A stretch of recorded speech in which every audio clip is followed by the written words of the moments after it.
Bienvenue dans la deuxième partie de la mini-récup sur l'électricité. Alors, dans la deuxième partie, on va vraiment voir les relations entre les différentes valeurs qu'on peut mesurer dans un circuit électrique.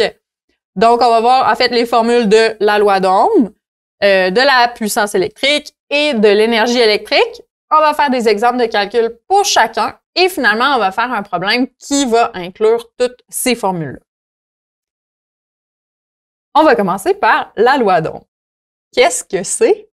La loi d'Ohm, elle va mettre en relation la différence de potentiel aux bornes d'une résistance, donc U, et l'intensité du courant qui la traverse, I, pour une valeur de résistance donnée, R. On met ça dans une formule et en fait, ça va être la loi d'Ohm, la formule de la loi d'Ohm, c'est U est égal à R, la résistance, fois I, l'intensité.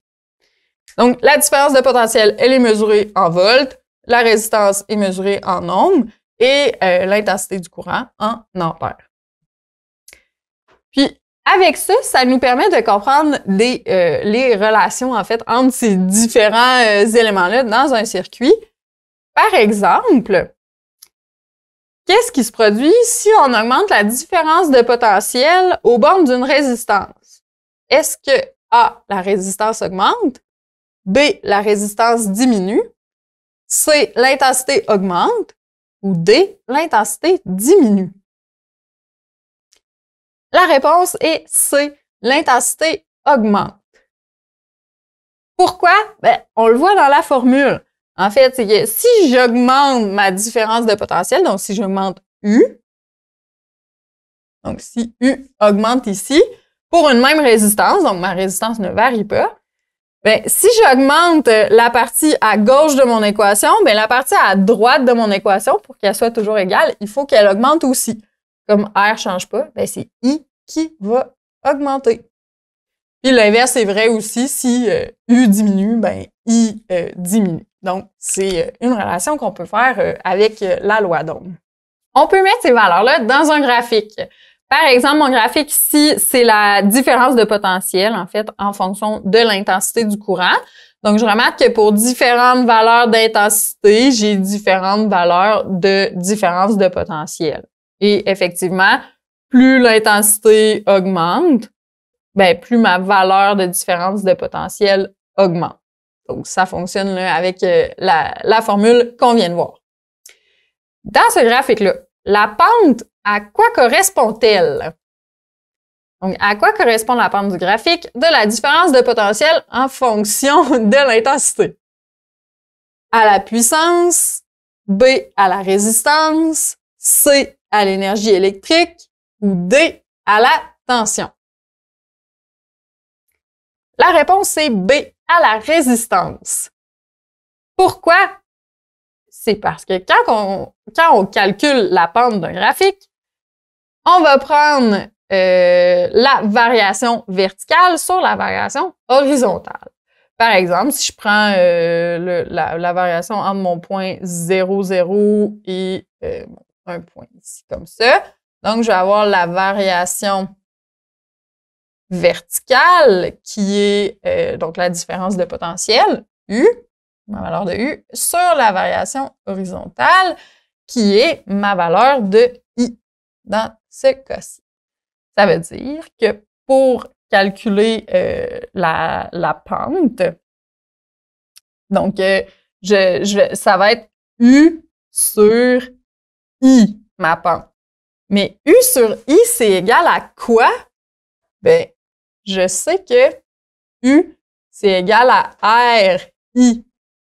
Alors, si je divise par I des deux côtés, ben, ça me donne U sur I, c'est égal à R. Et effectivement, donc, la pente de mon graphique, ça correspond à la valeur de la résistance.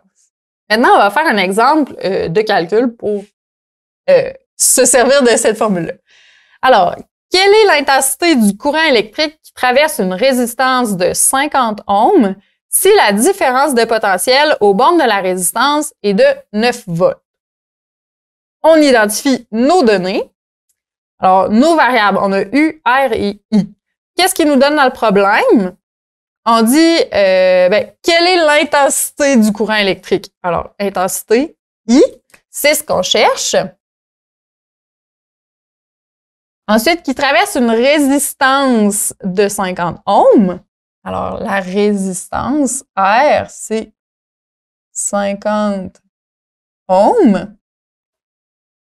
Si la différence de potentiel aux bornes de la résistance est de 9 volts. Donc, la différence de potentiel, U, est de 9 volts. Eh bien, on a nos données. Maintenant, on va faire la résolution avec notre formule U égale RI.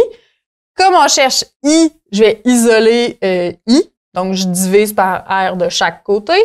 Donc, ça me donne I est égal à U sur R. Je remplace mes données. Donc, U, je le remplace par 9 volts. R, je le remplace par 50 ohms.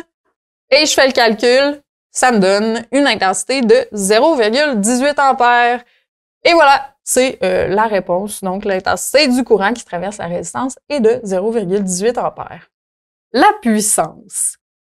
La puissance, c'est le travail que peut fournir un appareil électrique à chaque seconde. En fait, ça nous permet de trouver c'est quoi la quantité d'énergie qui va transformer qu'un appareil va transformer dans un intervalle de temps donné.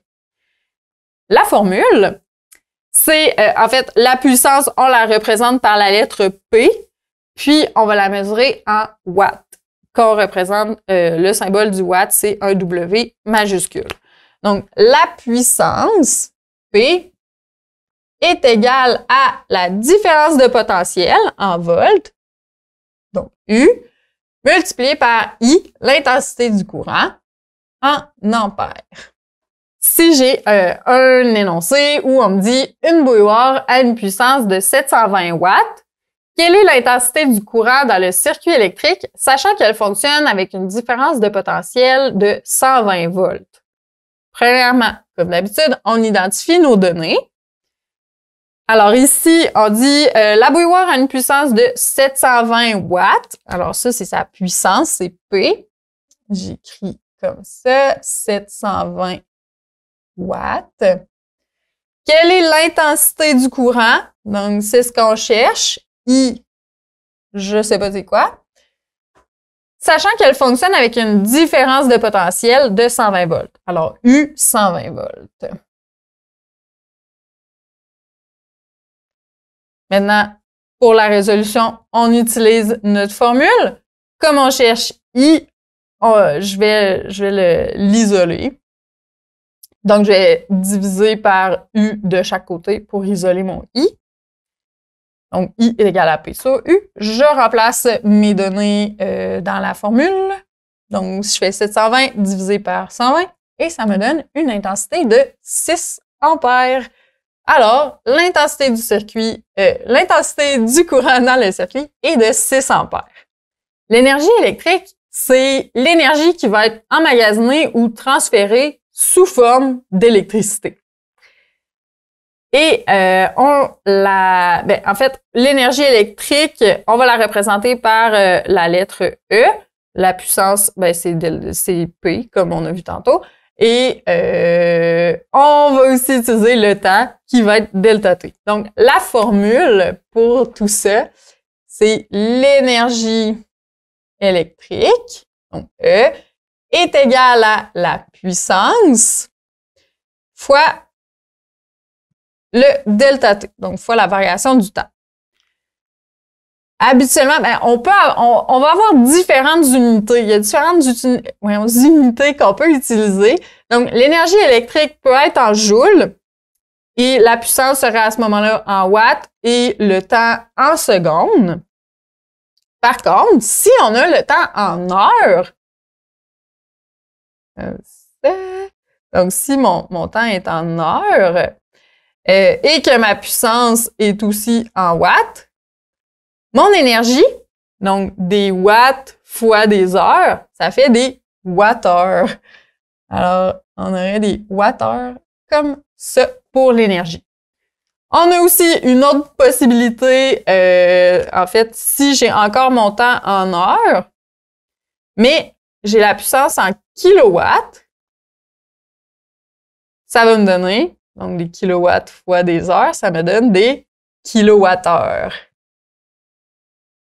Donc, toujours le W en majuscule.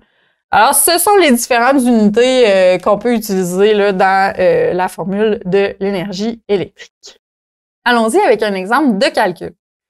Un four fonctionne avec une puissance de 3000 watts pendant 15 minutes. Quelle quantité d'énergie a-t-il consommé?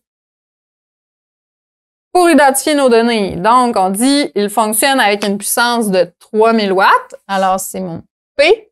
P est égal à 3000 watts pendant 15 minutes. 15 minutes, c'est le temps.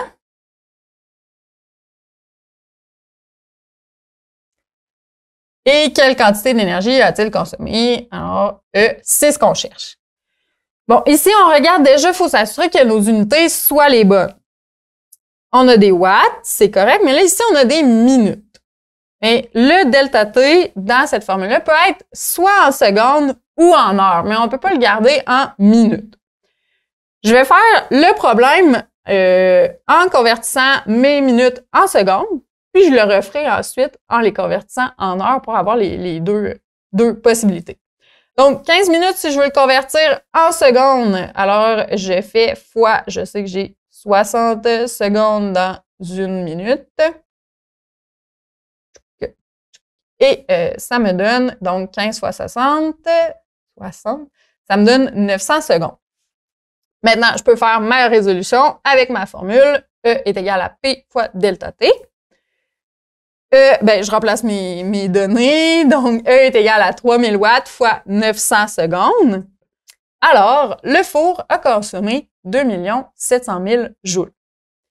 Maintenant, si on refait la résolution, mais cette fois-ci, on va utiliser les heures à la place. Donc, mon 15 minutes,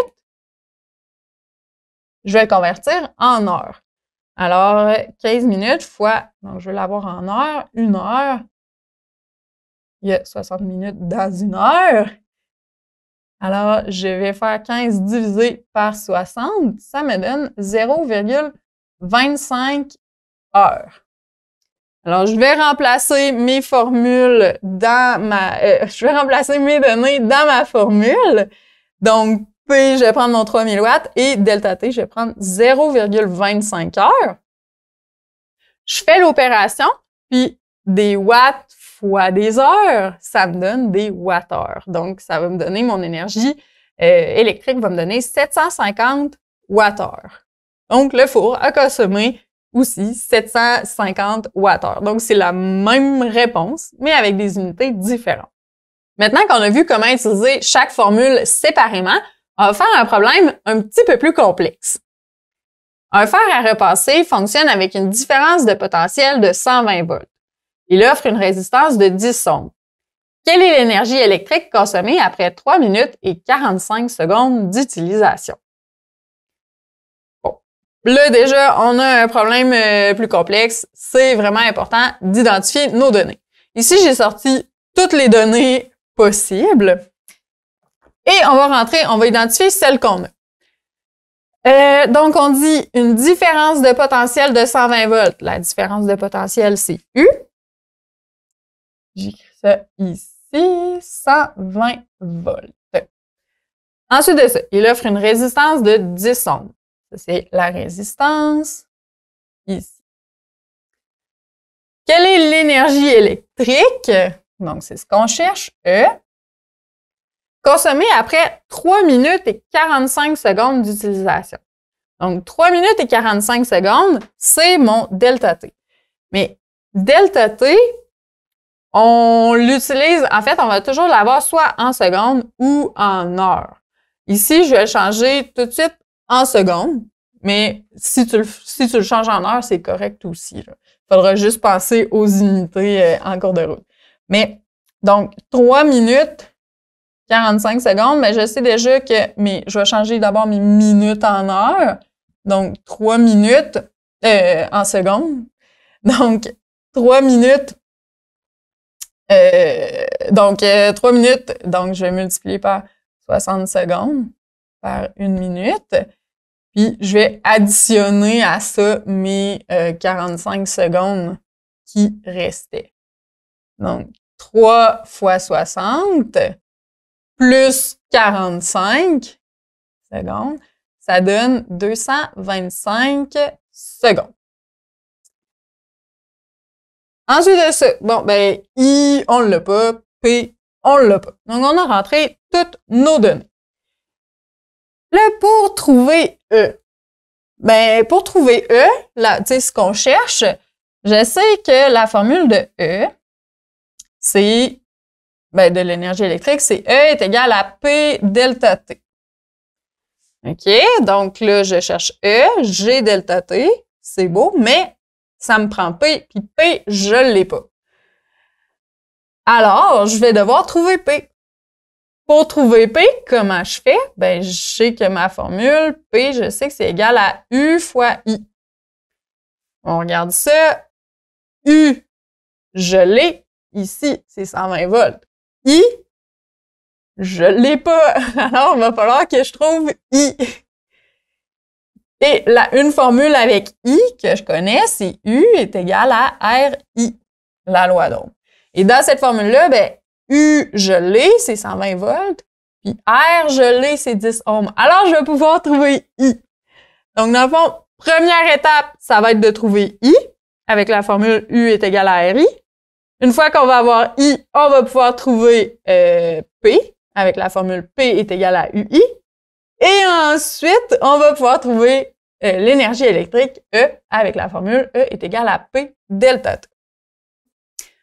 Alors, on y va, c'est parti. Donc, on prend notre première formule, U est égal à RI, pour trouver l'intensité. Comme je veux trouver l'intensité I, je vais isoler I, je divise par R des deux côtés. Donc, ça me donne I est égal à U sur R. Et je remplace mes données. Donc, U, c'était 120 volts, R, c'était 10 ohms. Donc, 120 volts divisé par 10 ohms. Ça me donne une intensité de 12 ampères. Je vais l'écrire ici. 12 ampères. Notre première étape ici, elle est faite. Yeah! Maintenant, on passe à notre deuxième étape. Donc, on va aller trouver la puissance. Donc, la formule, on a P est égal à UI. Maintenant, bon, je veux trouver la puissance, alors c'est génial, P est déjà isolé. Je fais juste remplacer mes données dans la formule. Donc, U, c'est 120 volts. I, c'est 12 ampères, puisqu'on vient de trouver. Et ça fait, donc, P est égal à 1440 watts. Alors, je vais écrire ça ici. 1440 watts. Donc, deuxième étape terminée. Maintenant, on passe à la troisième et dernière étape de notre résolution. On va utiliser la formule E est égal à P fois delta T. Donc, maintenant, ben, E il est encore isolé, c'est beau. Alors, on fait simplement remplacer nos données dans la formule. P, la puissance, on vient de la trouver, c'est 1440 watts fois delta T. Donc, ici, qu'on avait changé en secondes. Donc, fois 225 secondes. Ici, si on a des watts fois des secondes, l'unité de l'énergie, ça va être des joules. OK? Si j'avais changé mes secondes en watts, ben ça me ferait des watts-heures.